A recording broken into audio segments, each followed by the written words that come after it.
evening. It is time for another chapter of Thomas Sowell's Affirmative Action Around the World.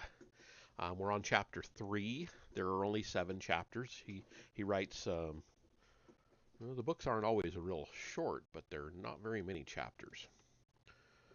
So, this one is Affirmative Action in Malaysia.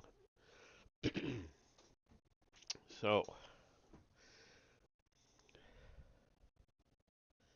here we go. Malaysia is a country of about 23 million people and one of the more prosperous countries in Southeast Asia. The population of Malaysia is 50% Malay, 24% Chinese, and 7% Indian. In earlier times, the Chinese minority was much larger and at one time exceeded in size the Malay population. As of 1948, the population of colonial Malay was 45% Chinese, 43% Malay, and 10% Indian. Much history lay behind those statistics, as well as the very different statistics of today. The higher fertility rate among the Malays than among the Chinese and Indian minorities suggests that a Malay majority is assured for the future. History. What is today called Malaysia is a combination of territories that were ruled by the British for about a century and a half. During most of that colonial era, which ended with independence in 1957, the central and most economically developed part of these territories was the Malay Peninsula, at the tip of which is the island of Singapore, one of the leading ports in Asia. As the colony known as Malaya evolved into the independent nation of Malaysia, it absorbed both Singapore and some territories on the island of Borneo to the east, which these territories shared with Indonesia. Most of the large island of Borneo belongs to Indonesia, whose other great island, Java, flanks Malaysia on the west.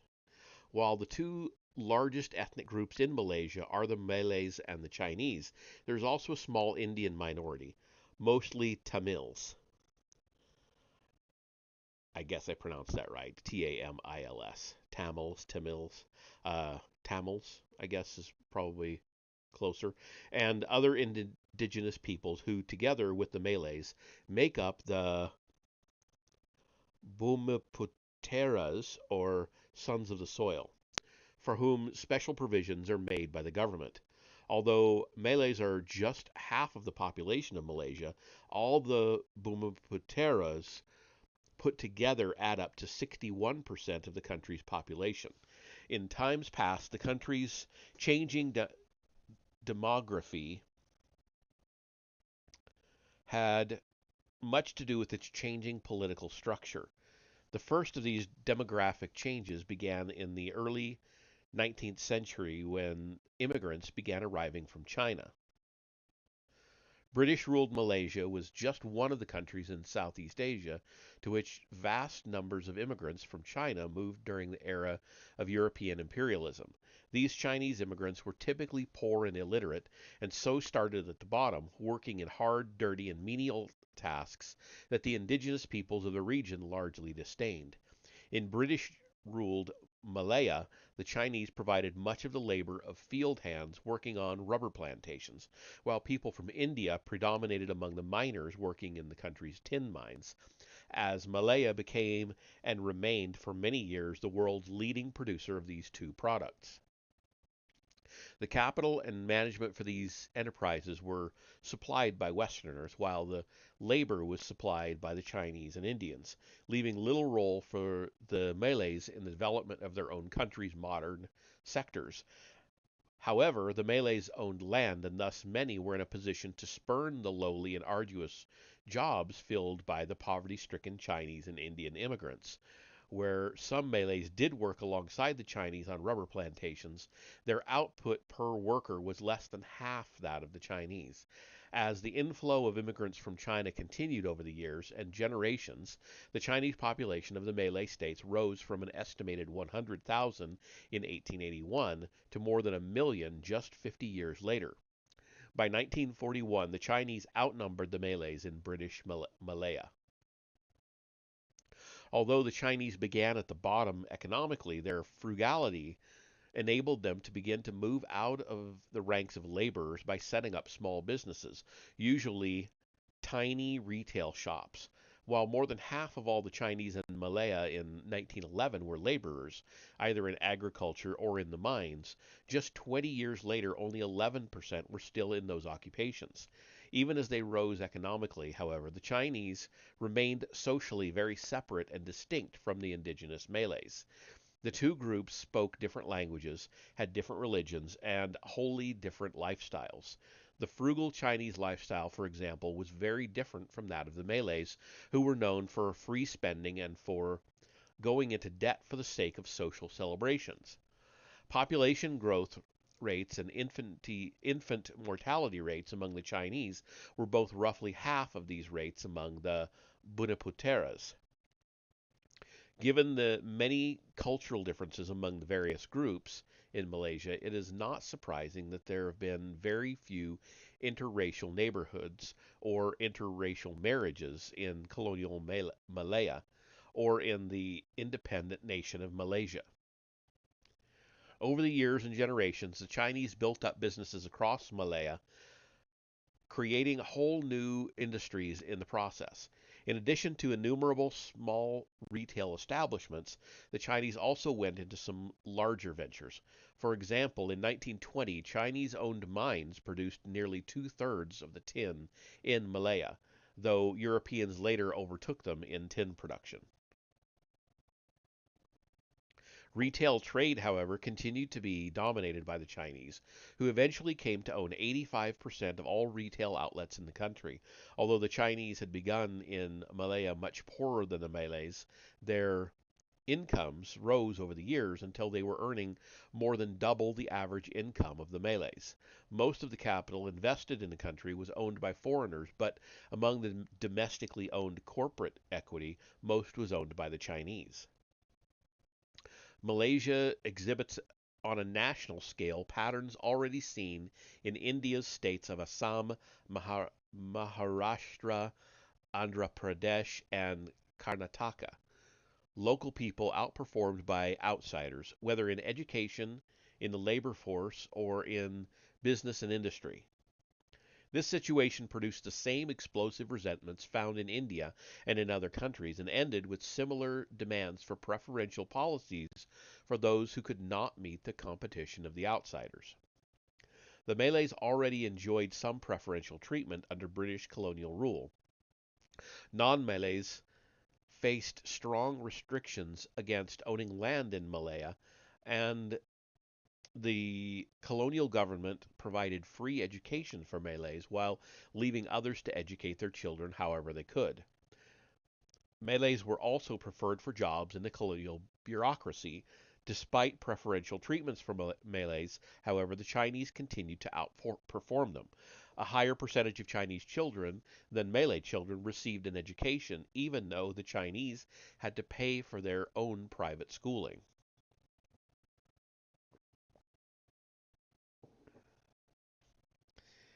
Interethnic tensions were among the major challenges facing the British colony of Malaya when it became the Independent Federation of Malaya in 1957.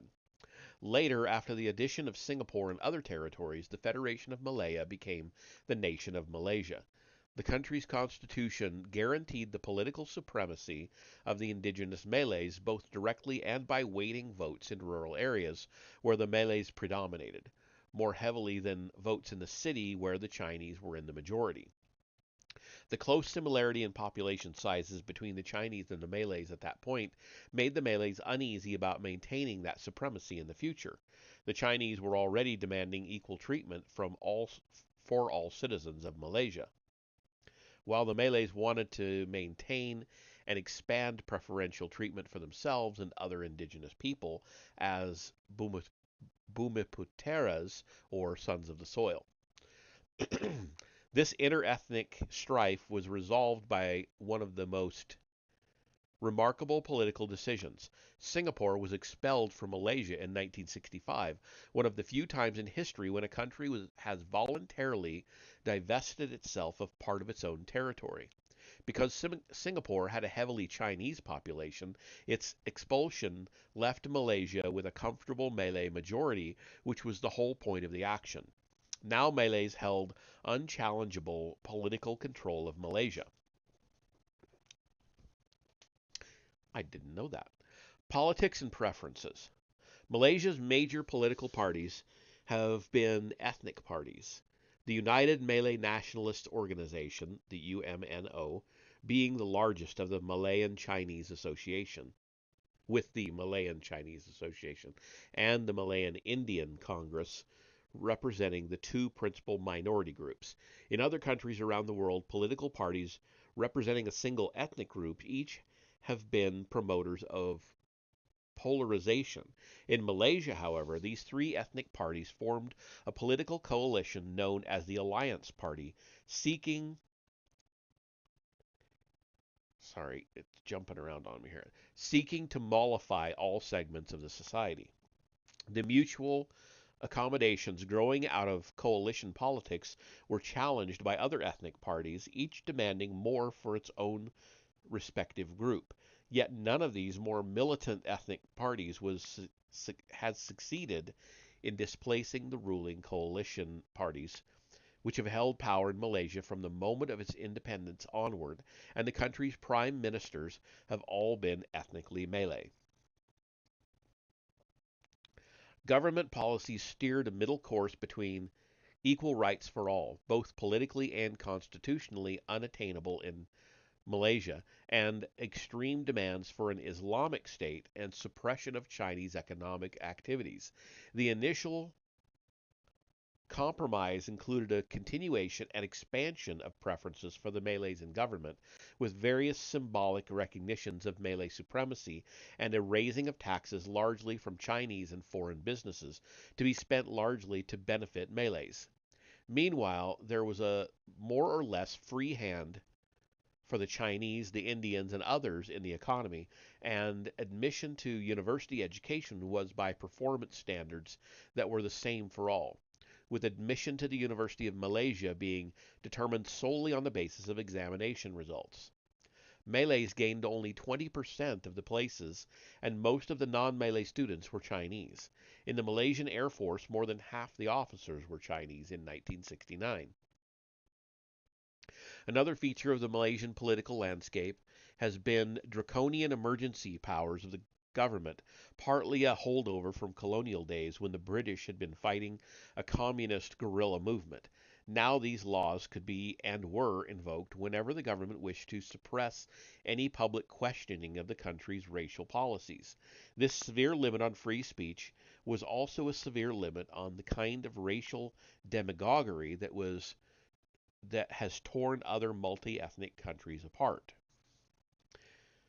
The continued and highly visible inferior position of Malays outside the political realm was galling to the pride and aspirations of the Malays, providing political fuel to those who wished to attack the compromises of the ruling UMNO-led coalition.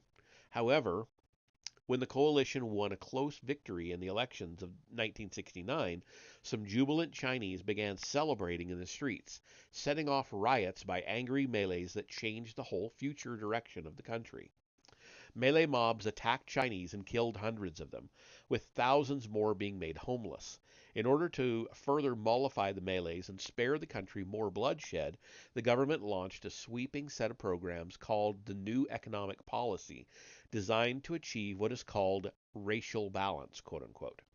In the words of an official government publication, quote, if racial balance in the employment field is to be achieved such that the proportion of the various races in employment in the major sectors of the economy reflects the racial composition of the labor force, all racial groups benefit fully from full employment, and existing differentials in per capita income between the various races are narrowed.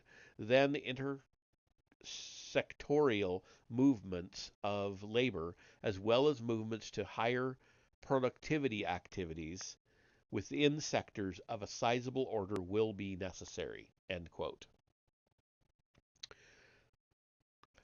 Under the new economic policy, the preferences which already existed in government employment were extended to employment in the private sector, including foreign firms operating in Malaysia.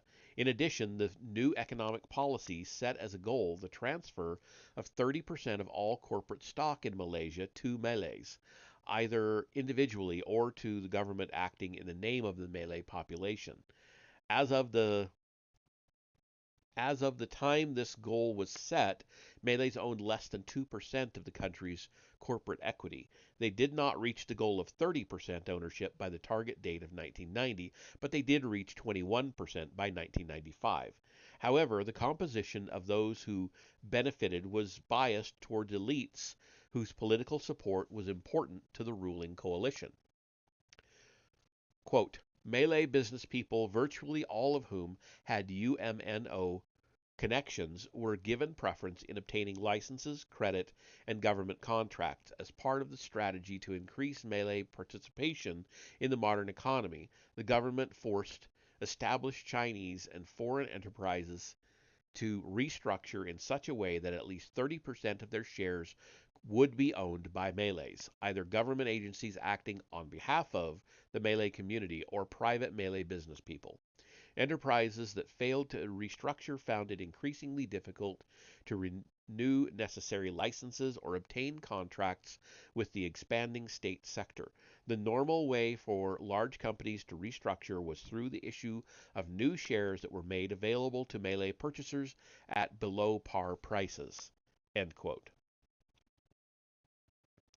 Government loan programs were also established to offer credit preferentially to Malays.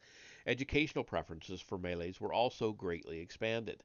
The new economic policy provided numerous opportunities for dispensing patronage to officials and supporters of the ruling coalition parties, especially the dominant United Malays National Organization.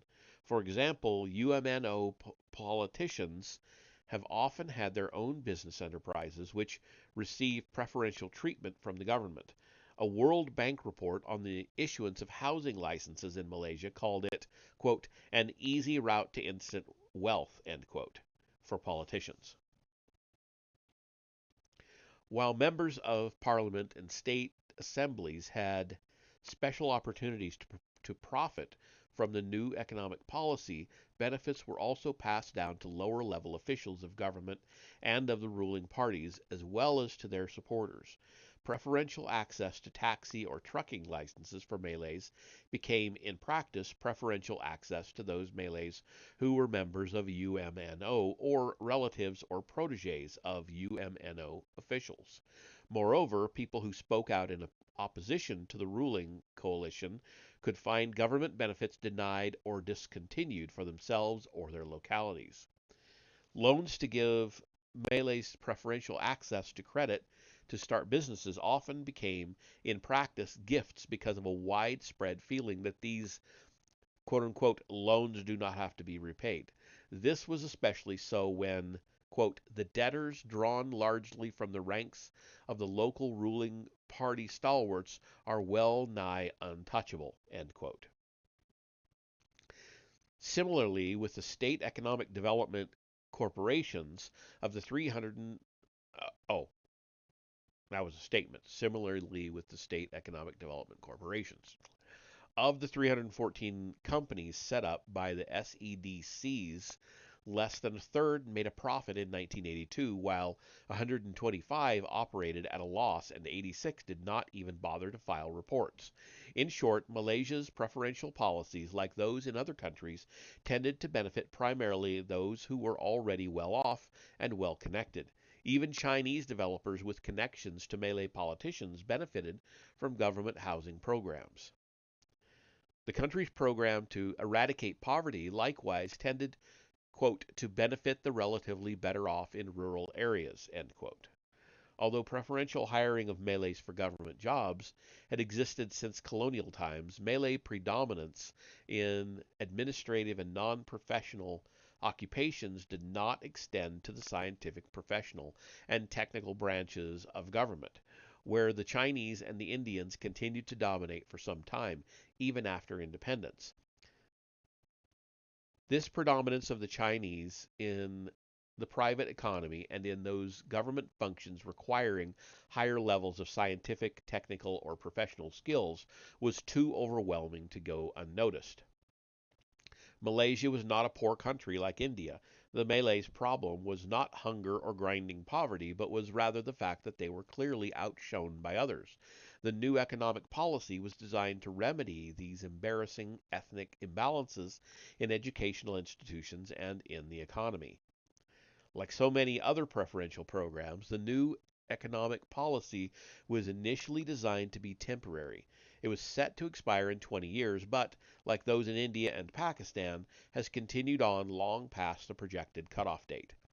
In a formal sense, the new economic policy ended in 1990 as planned, but was replaced by the National Development Policy, which continued many of the same policies under the new name. When in the year 2000 a Chinese political group suggested that preferences and quotas actually end, angry responses from the Malay public and the Malaysian government caused the suggestion to be withdrawn.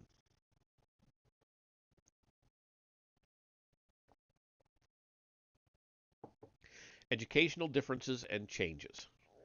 Educationally, the Malays lagged behind the Chinese, not only quantitatively but also qualitatively. At the university level, Malay students enrolled in the least demanding courses, while there were few with the qualifications to specialize in subjects requiring mathematical or scientific knowledge. As of academic year 1962-63, for example, Malay students at the University of Malaya were outnumbered by Chinese students in the faculties of agriculture, arts, engineering, and science. In the later two, in the later two faculties, Malays were outnumbered even by students from the small Indian minority. In mathematical, scientific, and technological specialties, the disparities between the Chinese and the Malays were particularly extreme. In the 1960s, Chinese students received 1,488 Bachelor of Science degrees, while Malay students received just 69. In engineering, Chinese students received 408 bachelor degrees, while Malay students received just 4.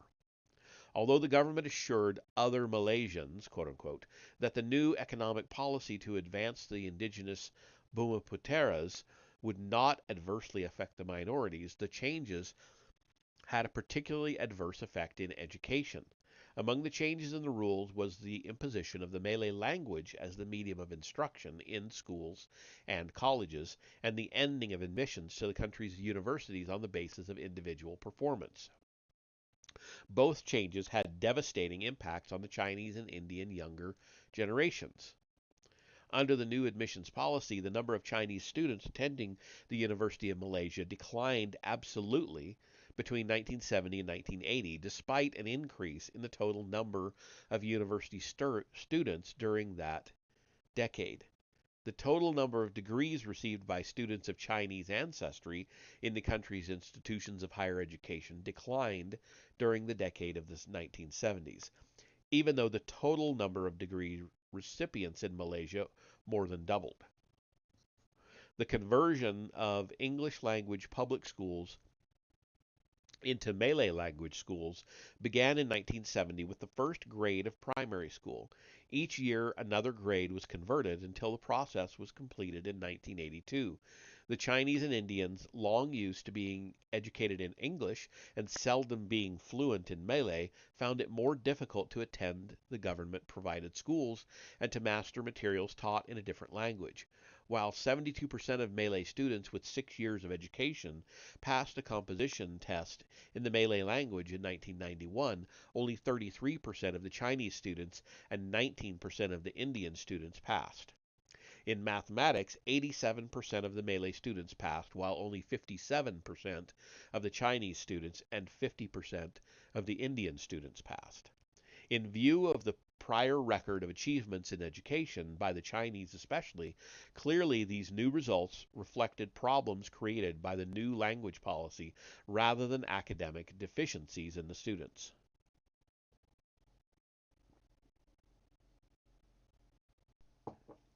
With Chinese and Indian students having a harder time getting into Malaysia's universities, many began to look to other countries as places for higher education.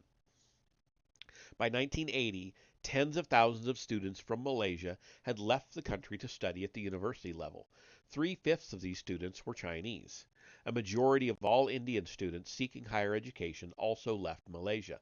Even at the secondary school level, more than 10,000 students left Malaysia to study in adjoining Singapore, where teaching was still done in the English language.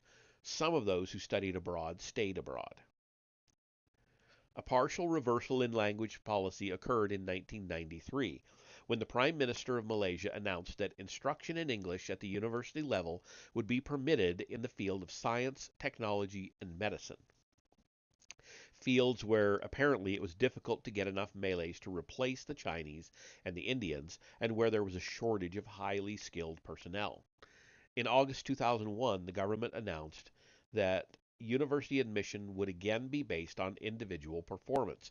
However, this so called merit system established two different ways of gaining university admissions, the easier method being open only to Malay students. The net result was that the Malay share of university admissions rose from what it had been under the racial quota system.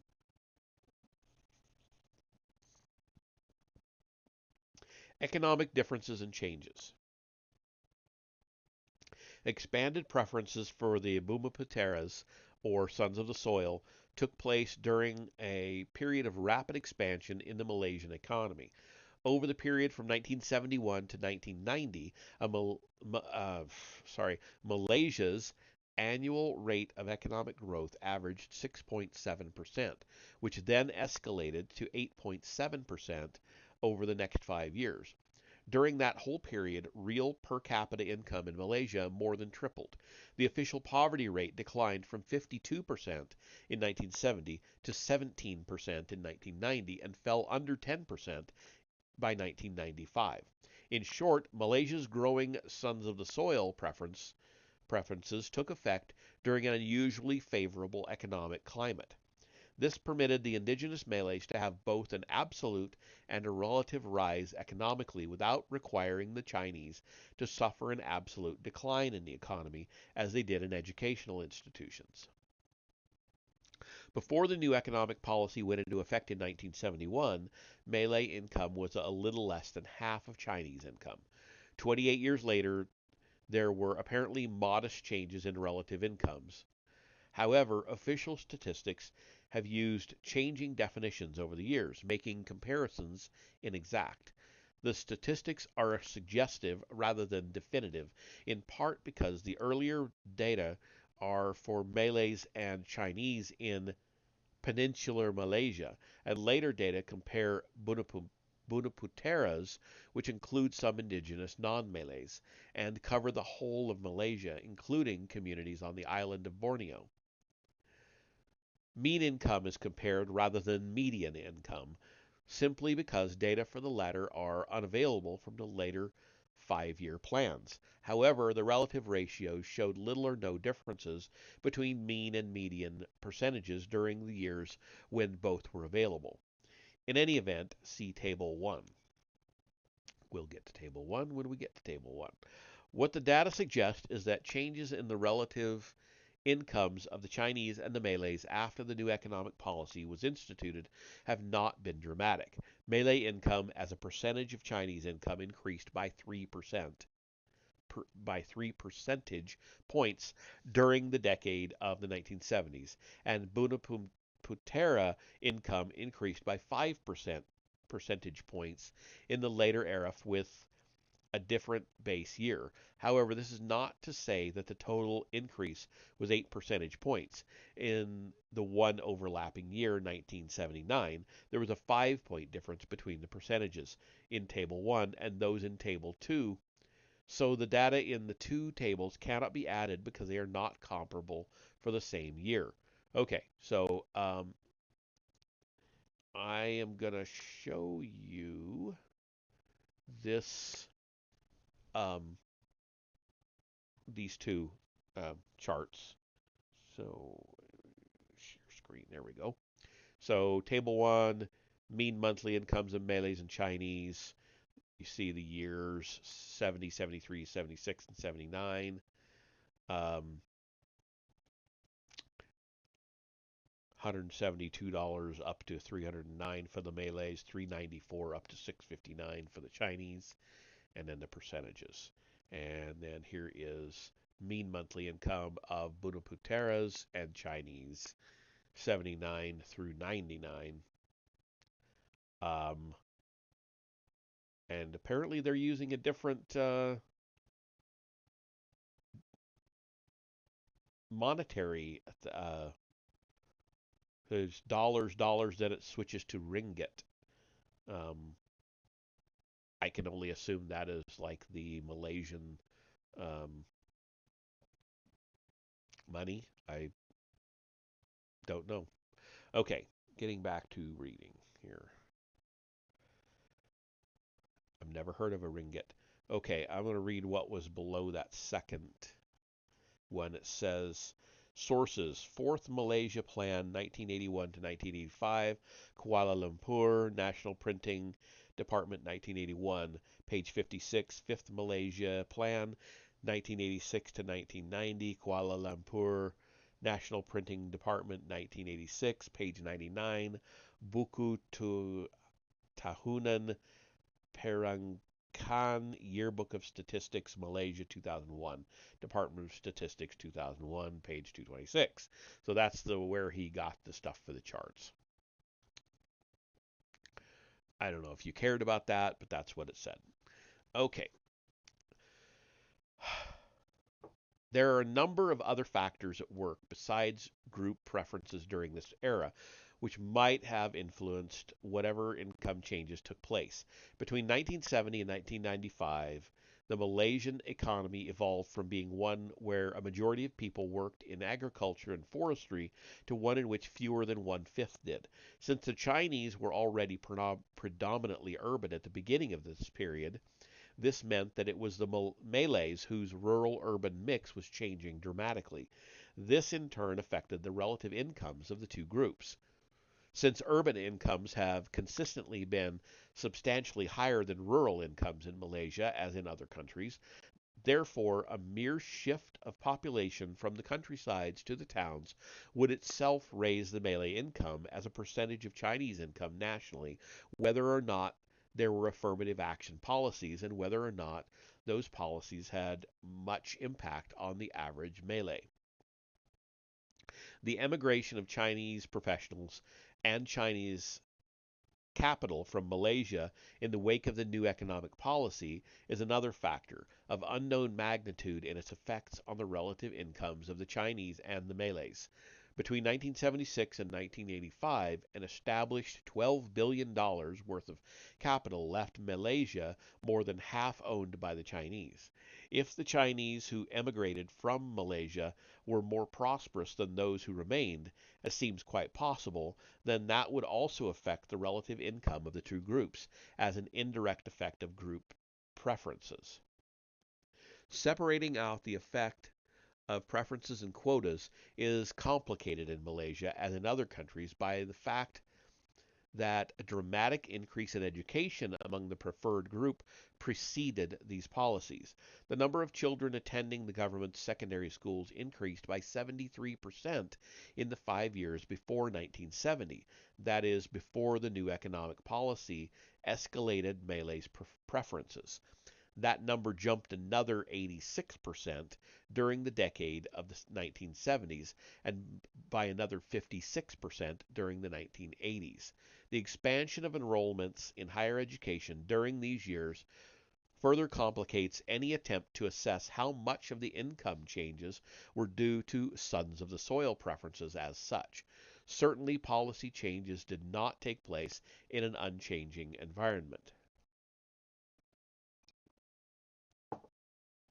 In Malaysia, as in other countries, the principal beneficiaries of preferences and quotas were those who were already more fortunate.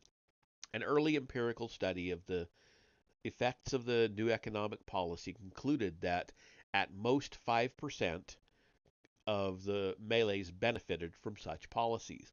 Within the Malay population, the income share of the top 10% rose significantly. Dr. Mahathir bin Mohammed, a Malay political leader later destined to become prime minister, recognized the fact that it was the elite rather than the masses who benefited from group preferences for the Bunaputeras and bluntly admitted it, as well as seeking to justify it. Quote, these few Malays, for they are still only very few, have waxed rich not because of themselves, but because of the policy of a government supported by a huge majority of poor Malays. It would seem that the effects of the poor Malays have gone to enrich a select few of their own people. The poor Malays themselves have not gained one iota. But if these few Malays are not enriched, the poor Malays will not gain either. It is the Chinese who will continue to live in huge houses and regard the Malays as only fit to drive their cars. With the existence of the few rich Malays, at least the poor can say their fate is not entirely to serve rich non-Malays. From the point of view of racial ego, and this ego is still strong, the unseemly existence of Malay tycoons is essential. End quote.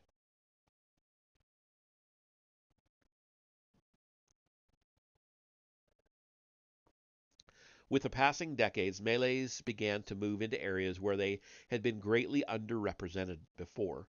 Because of the country's rising prosperity combined with its shift from an agricultural to a commercial and industrial economy, the demand for more skilled and educated people opened more opportunities for the Malays without reducing the absolute numbers of Chinese in the same professions.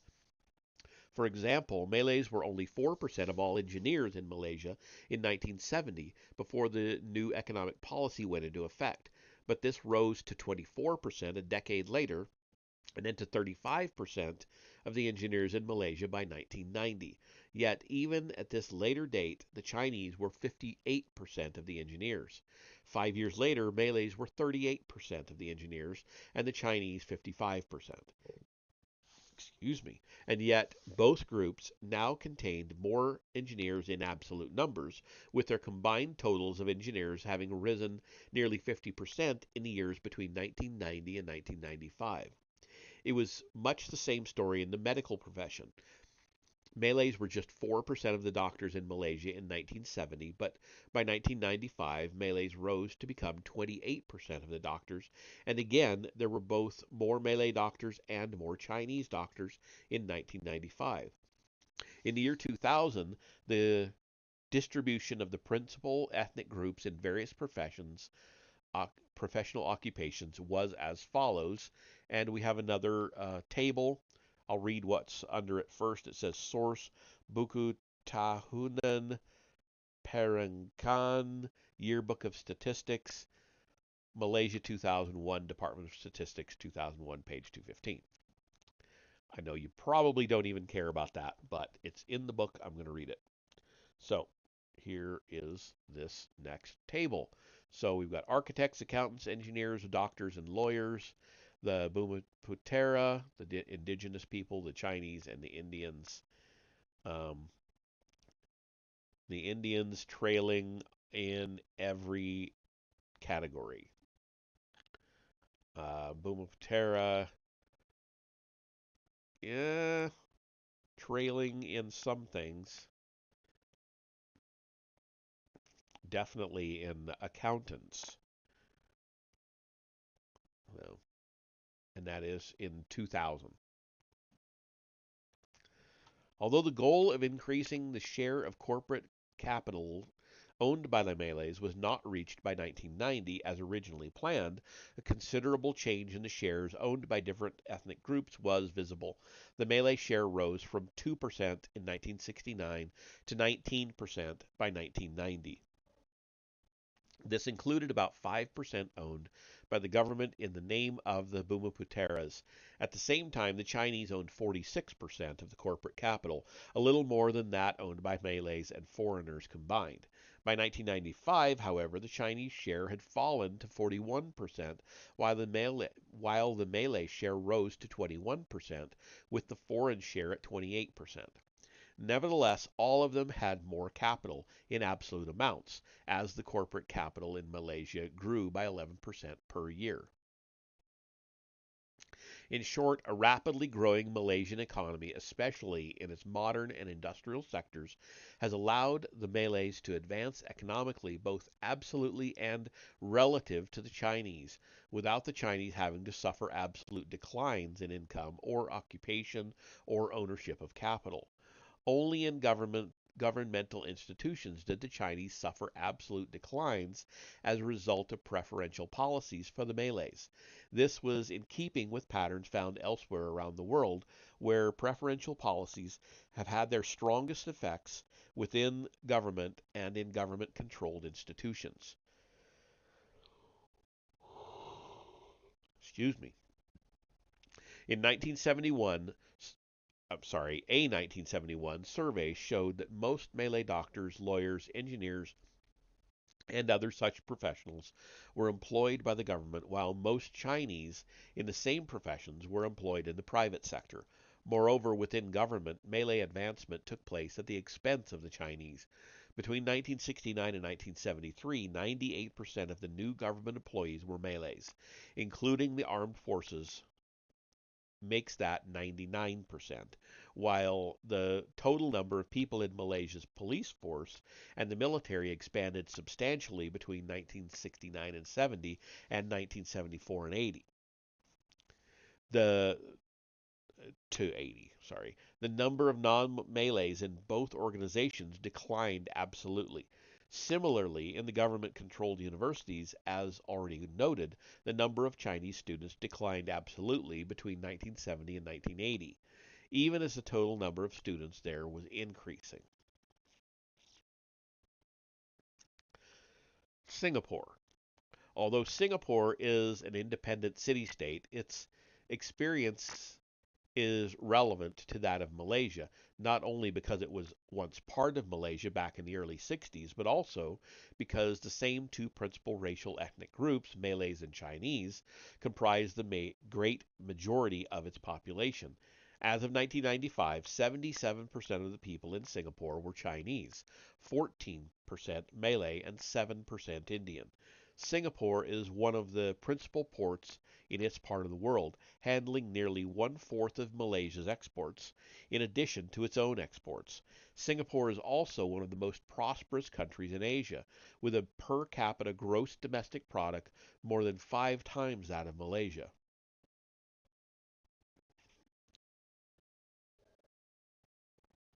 Unlike Malaysia, Singapore does not have preferential policies and, in fact, tries to promote a generic Singaporean identity for members of all groups. All children in Singapore are taught English, which is the principal language of government and business there, though most Singaporeans do not speak English in their homes, but instead speak Chinese, Malay, or Tamil. Here, as in Malaysia, the Malays have been outperformed by the Chinese in both the schools and the economy, nor has this been demonstrably changed by the Singapore government's policy of scattering Malay families among Chinese families in housing developments. However, some Malays express a preference for Chinese neighbors, quote, because they consider that the Chinese will not intrude or interfere in their personal or family lives, end quote. Some Malay parents and children, quote, choose schools where there are more Chinese and few Malays, in the hope that the student will learn good study habits from the Chinese while also avoiding Malay company, end quote. Wow. Chinese as well as Malay parents recognize such differences, as one study found.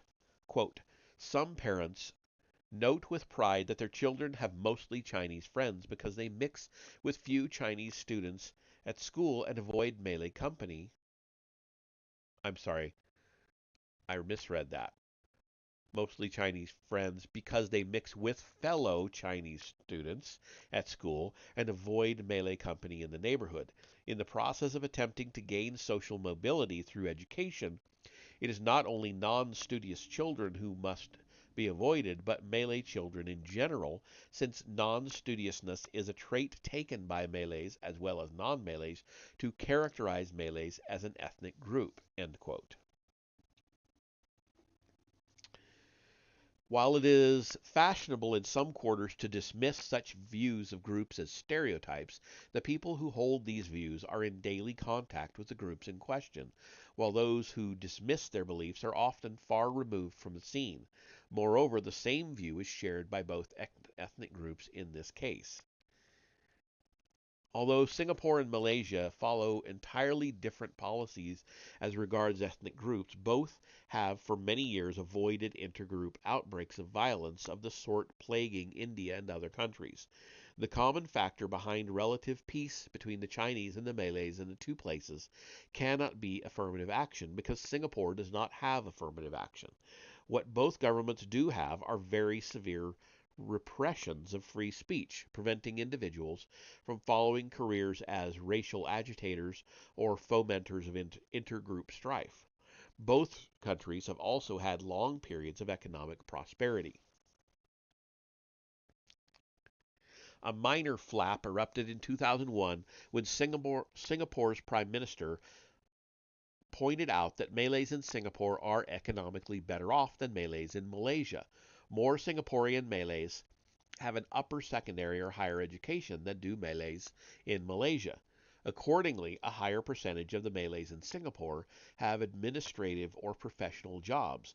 Clearly, Malays have done better as a minority without affirmative action in Singapore than as a majority with preferences and quotas in Malaysia.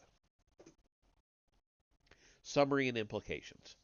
Affirmative action in Malaysia has produced results similar to those in India and other countries with preferential policies in some respects, but very different results in other respects. Just as the actual beneficiaries of preferences and quotas for untouchables in India have been estimated to be no more than 6% of the designated beneficiary group, so in Malaysia no more than 5% of the Malays have been estimated to have actually benefited from such programs. In both countries, those people who were initially more fortunate were the most benefited. In both countries and in others, the supposedly temporary preferences have been extended past the point projected for their termination. Similarly, the indifference noted among untouchable students admitted preferentially to higher education in India has also what? I think that's a typo, has also been observed in Malaysia. Quote, Malay students who sense that their future is assured feel less pressure to perform, end quote. Even Malaysia's own longtime Prime Minister, Mahathir bin Mohamad, one of the advocates and architects of the country's affirmative action policies, said in August 2002, quote, getting scholarships and places in the universities at home and abroad is considered a matter of right and is not valued anymore. Indeed, those who get these educational opportunities for some unknown reason seem to dislike the very people who created these opportunities. Worse still, they don't seem to appreciate the opportunities that they get. They become more interested in other things, policies in particular, to the detriment of their studies. In business, the vast majority regarded the opportunities given them as something to be exploited for the quickest return. End quote. I think. No. Oh no. It's still part of the quote. Sorry.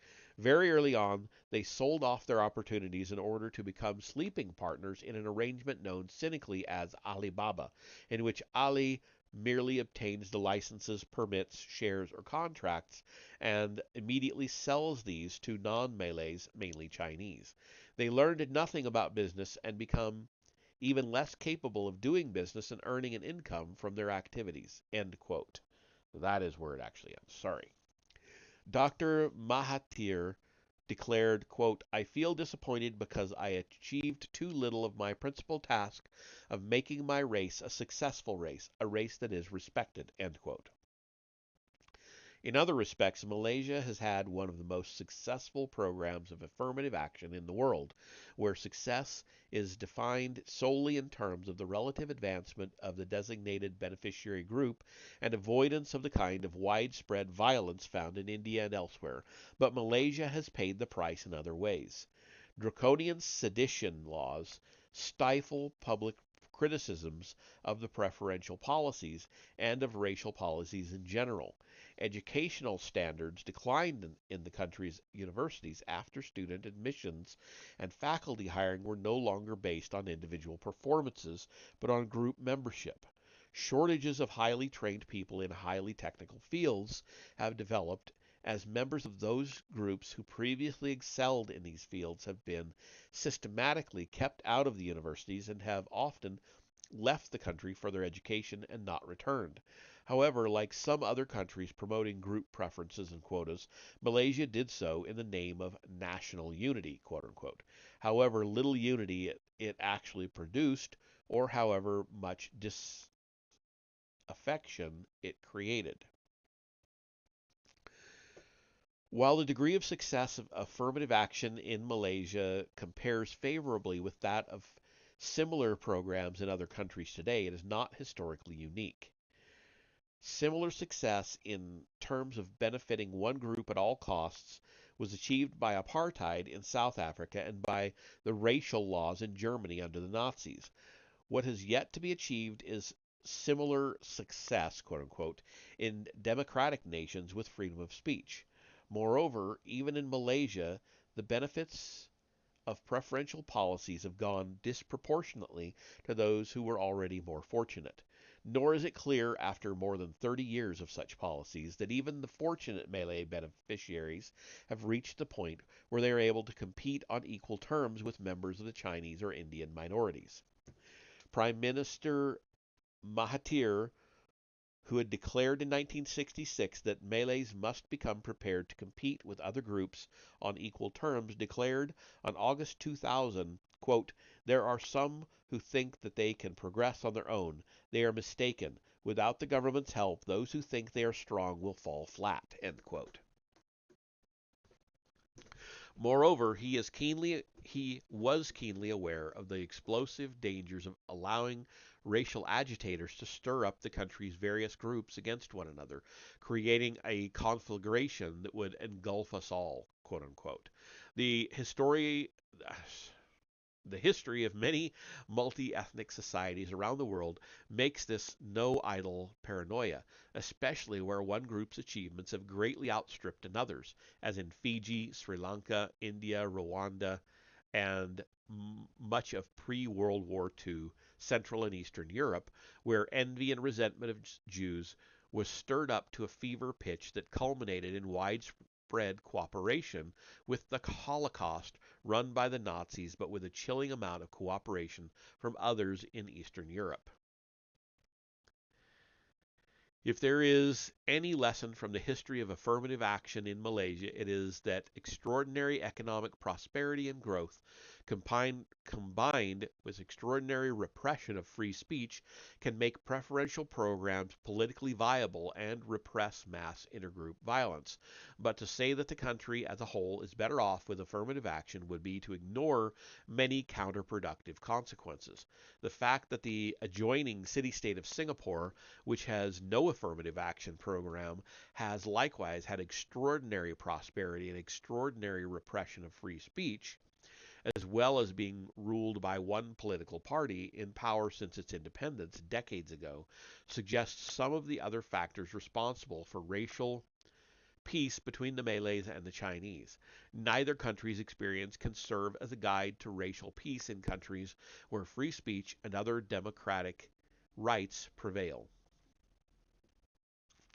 Malaysia's experience is very relevant, however, to a widespread belief in some countries that ethnic imbalances can only be a result of discrimination against the underrepresented group, and that any suggestion that this is due to a failure of the group itself to achieve the same qualifications as others is blaming the victim, if not racism.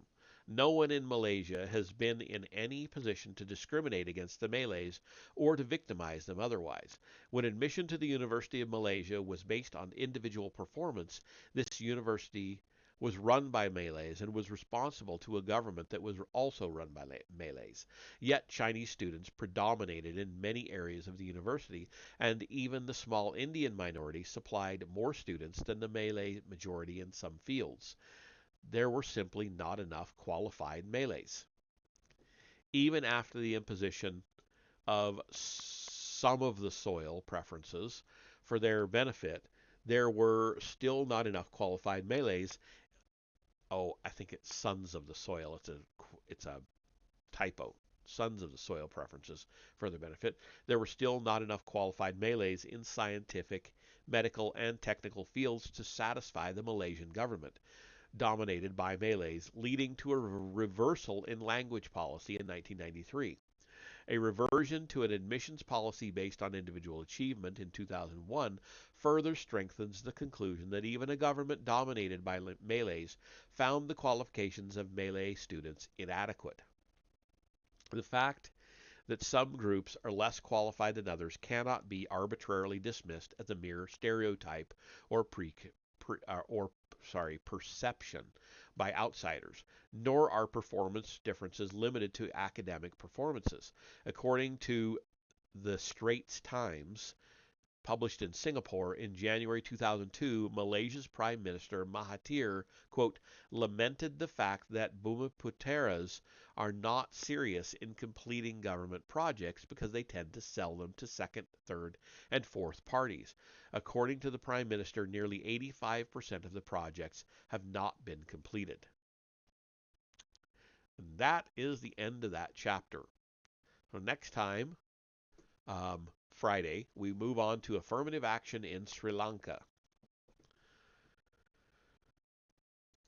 So let's see who's around. We've got Vesper on. Oh. Team Never Tilt. Nambro is on. We're going to go over there. So bear with me just a minute, and I will take us on over there. We'll see you there.